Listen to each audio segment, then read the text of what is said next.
បងសូមលាអូនលិហៀកូនទាំងបីបដូរជន់យកជ័យជូនជាតិសាសនា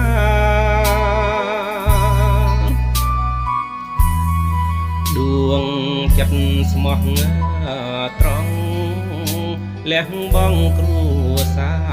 រចេញទៅប្រហាចោលប្លន់ទឹកដីតស៊ូពុះពី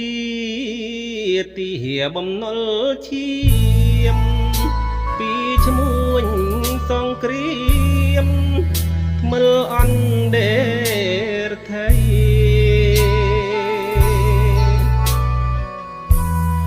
ខ្លាហានមានឈ្មោះស្មោះស្ម័គ្រទាំងក្តីការពារទឹកដីក្នុងនាមកូនពុកខ្មែរពូជអ្នកច្បាំងខ្មែរត្រូវតែឈ្នះខ្មាំងប្រវត្តិសាស្ត្រប្រហាកុំទុកពូជខ្មែរឈាមខ្មែរត្រូវតែចេញមុខសាកសន្តិសុខកំលុងគេឈ្មោះបណ្ដាំឃ្លាំងមឿងរឿងស្នេហាជាតិឃ្លាតបាត់ស្លាប់ទៅនៅគេកិតទីយុះល្បីល្បាញពេញពីក្រាំងមាសចាឈ្មោះស្លាប់ខ្លួនជាតិរួមឈ្មោះក្រ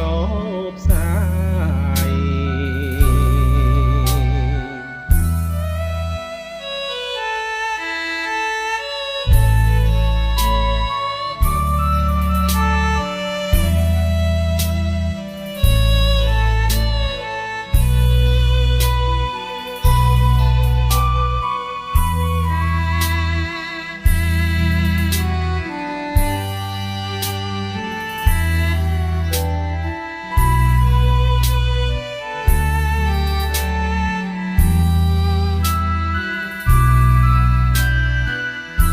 ខ្មែរពូជអ្នកច្បាំងខ្មែរត្រូវតែឈ្នះ